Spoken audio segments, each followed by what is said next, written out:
The Count Van Horn, Prose by Washington Irving during the minority of Louis XV.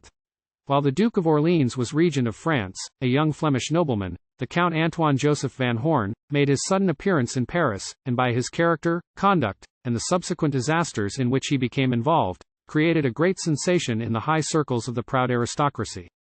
He was about 22 years of age, tall, finely formed, with a pale, romantic countenance, and eyes of remarkable brilliancy and wildness. He was of one of the most ancient and highly esteemed families of European nobility, being of the line of the princes of Horn and Overique, sovereign counts of Hautekerke, and hereditary Grand Veneurs of the empire. The family took its name from the little town and seigneurie of Horn in Brabant, and was known as early as the 11th century among the little dynasties of the Netherlands, and since that time by a long line of illustrious generations. At the Peace of Utrecht, when the Netherlands passed under subjection to Austria, the House of Van Horn came under the domination of the emperor.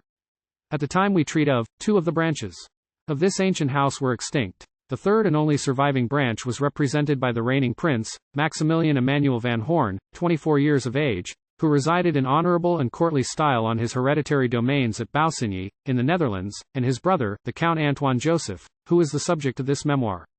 The ancient house of Van Horn, by the intermarriage of its various branches with the noble families of the continent, had become widely connected and interwoven with the high aristocracy of Europe. The Count Antoine, therefore, could claim relationship to many of the proudest names in Paris. In fact, he was grandson, by the mother's side, of the Prince de Ligne, and even might boast of affinity to the regent, the Duke of Orleans himself. There were circumstances, however, connected with his sudden appearance in Paris, and his previous story, that placed him in what is termed a false position, a word of baleful significance in the fashionable vocabulary of France. The young count had been a captain in the service of Austria, but had been cashiered for irregular conduct, and for disrespect to Prince Louis of Baden, commander-in-chief. To check him in his wild career, and bring him to sober reflection, his brother the prince caused him to be arrested and sent to the old castle of Van Wert, in the domains of Horn. This was the same castle in which, in former times, John Van Horn, stadtholder of Guelders, had imprisoned his father. A circumstance which has furnished Rembrandt with the subject of an admirable painting. The governor of the castle was one Van Wert, grandson of the famous John Van Wert, the hero of many a popular song and legend. It was the intention of the prince that his brother should be held in honorable durance, for his object was to sober and improve, not to punish and afflict him. Van Wert, however, was a stern, harsh man of violent passions. He treated the youth in a manner that prisoners and offenders were treated in the strongholds of the robber counts of Germany in old times, confined him in a dungeon and inflicted on him such hardships and indignities that the irritable temperament of the young count was roused to continual fury, which ended in insanity. For 6 months was the unfortunate youth kept in this horrible state, without his brother the prince being informed of his melancholy condition or of the cruel treatment to which he was subjected.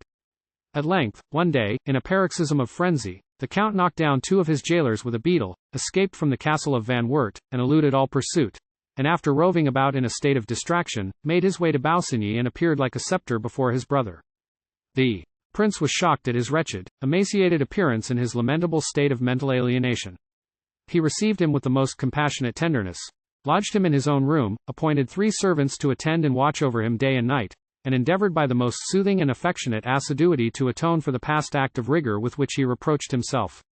When he learned, however, the manner in which his unfortunate brother had been treated in confinement, and the course of brutalities that had led to his mental malady, he was roused to indignation. His first step was to cashier Van Wert from his command.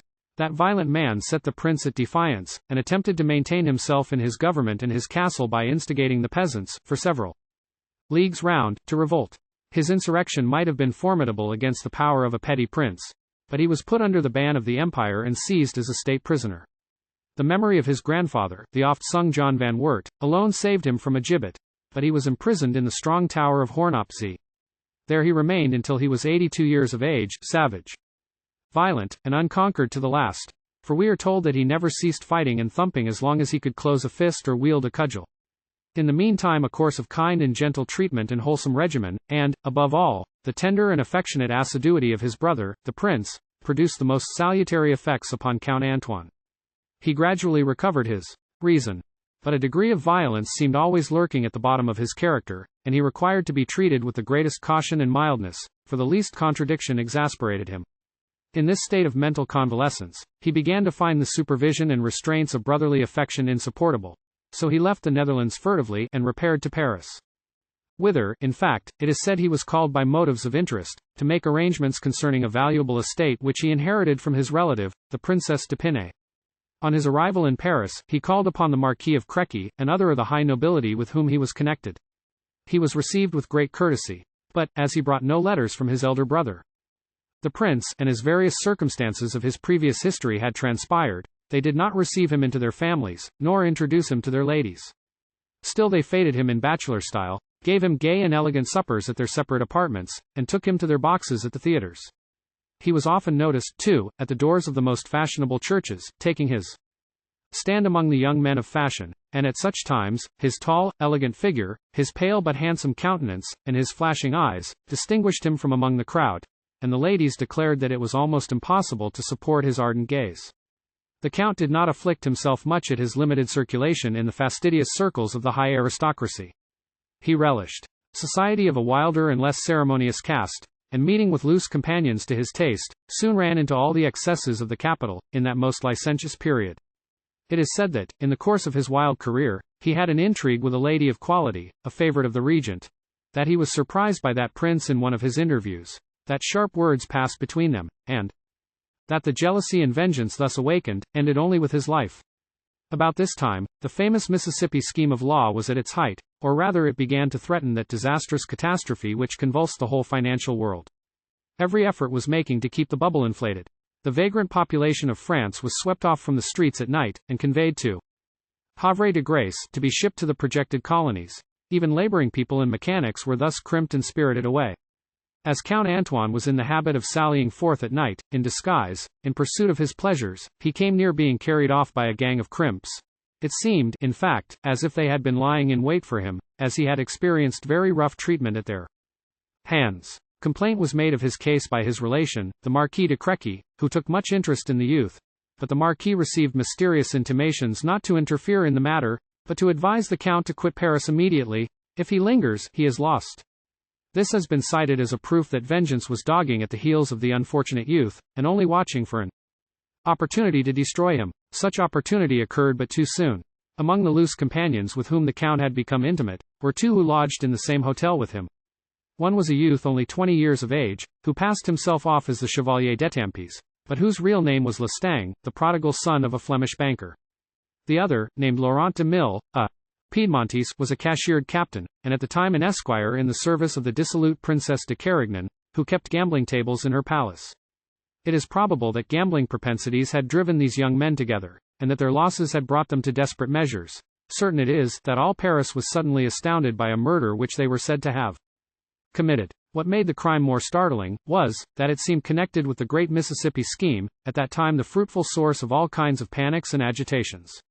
A Jew, a stockbroker, who dealt largely in shares of the Bank of Law, founded on the Mississippi scheme, was the victim. The story of his death is variously related. The darkest account states that the Jew was decoyed by these young men into an obscure tavern, under pretext of negotiating with him for bank shares to the amount of 100,000 crowns, which he had with him in his pocketbook. Lestang kept watch upon the stairs.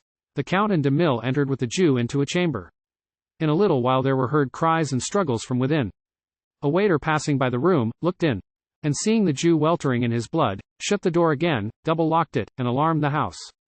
Lestang rushed downstairs, made his way to the hotel, secured his most portable effects, and fled the country. The Count and de Mille endeavored to escape by the window, but were both taken, and conducted to prison. A circumstance which occurs in this part of the Count's story seems to point him out as a fated man. His mother, and his brother, the Prince Van Horn, had received intelligence some time before at Baussigny, of the dissolute life the Count was leading at Paris, and of his losses at play. They dispatched a gentleman of the prince's household to Paris, to pay the debts of the Count, and persuade him to return to Flanders, or, if he should refuse, to obtain an order from the regent for him to quit the capital. Unfortunately the gentleman did not arrive at Paris until the day after the murder. The news of the Count's arrest and imprisonment on a charge of murder caused a violent sensation among the high aristocracy. All those connected with him, who had treated him hitherto with indifference, found their dignity deeply involved in the question of his guilt or innocence. A general convocation was held at the hotel of the Marquis de Créqui, of all the relatives and allies of the House of Horn. It was an assemblage of the most proud and aristocratic personages of Paris. Inquiries were made into the circumstances of the affair. It was ascertained, beyond a doubt, that the Jew was dead, and that he had been killed by several stabs of a poniard. In escaping by the window, it was said that the Count had fallen, and been immediately taken, but that de Mille had fled through the streets, pursued by the populace, and had been arrested at some distance from the scene of the murder. That the Count had declared himself innocent of the death of the Jew, and that he had risked his own life in endeavoring to protect him, but that de Mille, on being brought back to the tavern, confessed to a plot to murder the broker, and rob him of his pocketbook, and inculpated the Count in the crime. Another version of the story was, that the Count Van Horn had deposited with the broker, bank shares to the amount of 88,000 livres. That he had sought him in this tavern, which was one of his resorts, and had demanded the shares. That the Jew had denied the deposit. That a quarrel had ensued, in the course of which the Jew struck the Count in the face. That the latter, transported with rage, had snatched up a knife from a table, and wounded the Jew in the shoulder, and that thereupon de Mille, who was present, and who had likewise been defrauded by the broker, fell on him, and dispatched him with blows of a poniard, and seized upon his pocketbook. That he had offered to divide the contents of the latter with the Count, pro rata, of what the usurer had defrauded them. That the latter had refused the proposition with disdain, and that, at a noise of persons approaching, both had attempted to escape from the premises, but had been taken. Regard the story in any way they might, appearances were terribly against the Count, and the noble assemblage was in great consternation. What was to be done to ward off so foul a disgrace and to save their illustrious escutcheons from this murderous stain of blood? Their first attempt was to prevent the affair from going to trial, and their relative from being dragged before a criminal tribunal, on so horrible and degrading a charge. They applied, therefore, to the Regent, to intervene his power, to treat the Count as having acted under an access of his mental malady, and to shut him up in a madhouse. The Regent was deaf to their solicitations. He replied, coldly, that if the Count was a madman, one could not get rid too quickly of madmen who were furious in their insanity. The crime was too public and atrocious to be hushed up or slurred over. Justice must take its course. Seeing there was no avoiding the humiliating scene of a public trial, the noble relatives of the Count endeavored to predispose the minds of the magistrates before whom he was to be arraigned. They accordingly made urgent and eloquent representations of the high descent, and noble and powerful connections of the Count, set forth the circumstances of his early history, his mental malady, the nervous irritability to which he was subject, and his extreme sensitiveness to insult or contradiction. By these means they sought to prepare the judges to interpret everything in favor of the Count, and, even if it should prove that he had inflicted the mortal blow on the usurer, to attribute it to access of insanity, provoked by insult. To give full effect to these representations, the noble conclave determined to bring upon the judges the dazzling rays of the whole assembled aristocracy. Accordingly, on the day that the trial took place, the relations of the Count, to the number of 57 persons, of both sexes, and of the highest rank, repaired in a body to the Palace of Justice, and took their stations in a long corridor which led to the courtroom. Here, as the judges entered, they had to pass in review this array of lofty and noble personages, who saluted them mournfully and significantly as they passed.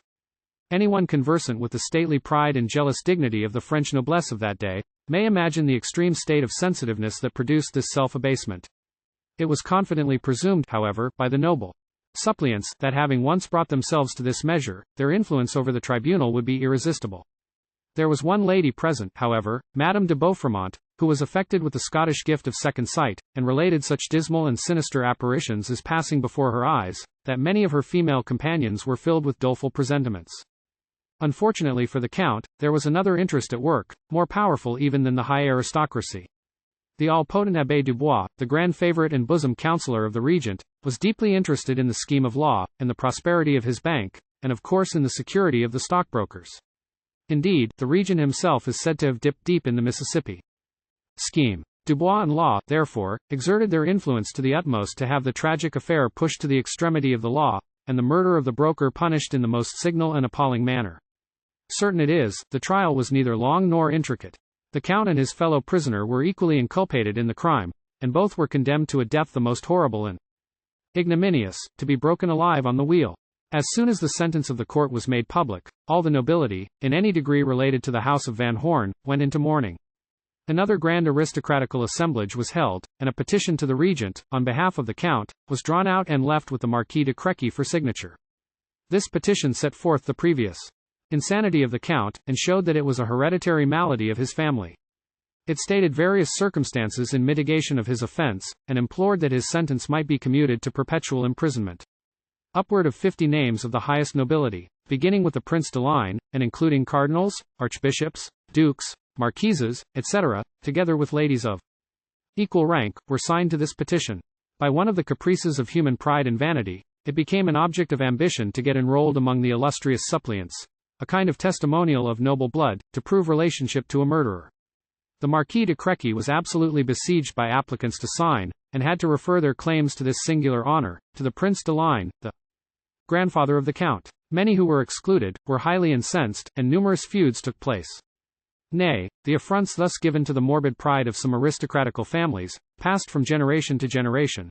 For, 50 years afterward, the Duchess of Mazarin complained of a slight which her father had received from the Marquis de Créqui, which proved to be something connected with the signature of this petition. This important document being completed, the illustrious body of petitioners, male and female, on Saturday evening, the eve of Palm Sunday, repaired to the Palais Royal, the residence of the regent, and were ushered, with great ceremony but profound silence, into his hall of council. They had appointed 4 of their number as deputies, to present the petition, viz. the Cardinal de Rohan, the Duc de Havre, the Prince de Ligne, and the Marquis de Créqui. After a little while, the deputies were summoned to the cabinet of the regent. They entered, leaving the assembled petitioners in a state of the greatest anxiety. As time slowly wore away, and the evening advanced, the gloom of the company increased. Several of the ladies prayed devoutly. The good Princess of Armagnac told her beads. The petition was received by the regent with a most unpropitious aspect. In asking the pardon of the criminal, said he, "You display more zeal for the house of Van Horn, than for the service of the king." The noble deputies enforced the petition by every argument in their power. They supplicated the regent to consider that the infamous punishment in question would reach not merely the person of the condemned, not merely the house of Van Horn, but also the genealogies of princely and illustrious families, in whose armorial bearings might be found quarterings of this dishonored name. "Gentlemen," replied the regent, "it appears to me the disgrace consists in the crime, rather than in the punishment." The Prince de Ligne spoke with warmth. "I have in my genealogical standard," said he, 4 escutcheons of Van Horn, and of course have 4 ancestors of that house. I must have them erased and effaced, and there would be so many blank spaces, like holes, in my heraldic ensigns. There is not a sovereign family which would not suffer, through the rigor of your royal highness. Nay, all the world knows, that in the 32 quarterings of Madame, your mother, there is an escutcheon of Van Horn." "Very well," replied the regent, "I will share the disgrace with you, gentlemen." Seeing that a pardon could not be obtained, the Cardinal de Rohan and the Marquis de Créqui left the cabinet, but the Prince de Ligne and the Duc de Havre remained behind. The honor of their houses, more than the life of the unhappy count, was the great object of their solicitude. They now endeavored to obtain a minor grace. They represented that in the Netherlands, and in Germany, there was an important difference in the public mind as to the mode of inflicting the punishment of death upon persons of quality. That decapitation had no influence on the fortunes of the family of the executed, but that the punishment of the wheel was such an infamy, that the uncles, aunts, brothers, and sisters of the criminal, and his whole family, for 3 succeeding generations, were excluded from all noble chapters, princely abbeys, sovereign bishoprics, and even Teutonic commanderies of the Order of Malta. They showed how this would operate immediately upon the fortunes of a sister of the Count, who was on the point of being received as a canoness into one of the noble chapters. While this scene was going on in the cabinet of the regent, the illustrious assemblage of petitioners remained in the hall of council, in the most gloomy state of suspense. The re-entrance from the cabinet of the Cardinal de Rohan and the Marquis de Créqui, with pale, downcast countenances, had struck a chill into every heart. Still they lingered until near midnight, to learn the result of the after-application. At length the cabinet conference was at an end. The regent came forth, and saluted the high personages of the assemblage in a courtly manner. One old lady of quality, Madame de Guyenne, whom he had known in his infancy, he kissed on the cheek, calling her his good aunt. He made a most ceremonious salutation to the stately Marchioness de Créqui, telling her he was charmed to see her at the Palais Royal. "A compliment very ill-timed," said the Marchioness, "considering the circumstance which brought me there." He then conducted the ladies to the door of the second saloon, and there dismissed them, with the most ceremonious politeness. The application of the Prince de Ligne and the Duc de Havre for a change of the mode of punishment, had, after much difficulty, been successful. The regent had promised solemnly to send a letter of commutation to the Attorney General on Holy Monday, the 25th of March, at 5 o'clock in the morning. According to the same promise, a scaffold would be arranged in the cloister of the conciergerie, or prison, where the count would be beheaded on the same morning, immediately after having received absolution. This mitigation of the form of punishment gave but little consolation to the great body of petitioners, who had been anxious for the pardon of the youth. It was looked upon as all-important, however, by the Prince de Ligne, who, as has been before observed, was exquisitely alive to the dignity of his family. The Bishop of Bayeux and the Marquis de Créqui visited the unfortunate youth in prison. He had just received the communion in the chapel of the Conciergerie, and was kneeling before the altar, listening to a mass for the dead, which was performed at his request. He protested his innocence of any intention to murder the Jew, but did not deign to allude to the accusation of robbery. He made the bishop and the marquis promise to see his brother the prince, and inform him of this his dying asseveration. Two other of his relations, the Prince Rebecque Montmorency and the Marshal van Eysenguien, visited him secretly and offered him poison, as a means of evading the disgrace of a public execution. On his refusing to take it, they left him with high indignation. "Miserable man," said they, "you are fit only to perish by the hand of the executioner." The Marquis de Créqui sought the executioner of Paris, to bespeak an easy and decent death for the unfortunate youth. "Do not make him suffer," said he. "Uncover no part of him but the neck, and have his body placed in a coffin, before you deliver it to his family." The executioner promised all that was requested, but declined a rouleau of 100 louis d'ors which the marquis would have put into his hand. "I am paid by the king for fulfilling my office," said he, and added that he had already refused a like sum, offered by another relation of the marquis. The Marquis de Créqui returned home in a state of deep affliction. There he found a letter from the Duc de Saint-Simon, the familiar friend of the regent, repeating the promise of that prince, that the punishment of the wheel should be commuted to decapitation. "Imagine," says the Marchioness de Créqui, who in her memoirs gives a detailed account of this affair, "imagine what we experienced, and what was our astonishment, our grief, and indignation, when, on Tuesday, the 26th of March, an hour after midday, word was brought us that the Count Van Horn had been exposed on the wheel, in the Place de Grève, since 6:30 in the morning, on the same scaffold with the Piedmontese de Mille, and that he had been tortured previous to execution." One more scene of aristocratic pride closed this tragic story. The Marquis de Créqui, on receiving this astounding news, immediately arrayed himself in the uniform of a general officer, with his cordon of nobility on the coat. He ordered 6 valets to attend him in grand livery, and 2 of his carriages, each with 6 horses, to be brought forth. In this sumptuous state, he set off for the Place de Grève, where he had been preceded by the Princes de Ligne, de Rohan, de Croÿ, and the Duc de Havre. The Count Van Horn was already dead, and it was believed that the executioner had the charity to give him the coup de grâce, or death blow, at 8 o'clock in the morning. At 5 o'clock in the evening, when the judge commissary left his post at the Hôtel de Ville, these noblemen, with their own hands, aided to detach the mutilated remains of their relation. The Marquis de Créqui placed them in one of his carriages, and bore them off to his hotel, to receive the last sad obsequies. The conduct of the regent in this affair excited general indignation. His needless severity was attributed by some to vindictive jealousy, by others to the persevering machinations of law. The House of Van Horn, and the high nobility of Flanders and Germany, considered themselves flagrantly outraged. Many schemes of vengeance were talked of, and a hatred engendered against the regent, that followed him through life, and was wreaked with bitterness upon his memory after his death. The following letter is said to have been written to the regent by the Prince Van Horn, to whom the former had adjudged the confiscated effects of the count. "I do not complain, sir, of the death of my brother, but I complain that your Royal Highness has violated in his person the rights of the kingdom, the nobility, and the nation. I thank you for the confiscation of his effects, but I should think myself as much disgraced as he, should I accept any favor at your hands. I hope that God and the king may render to you as strict justice as you have rendered to my unfortunate brother."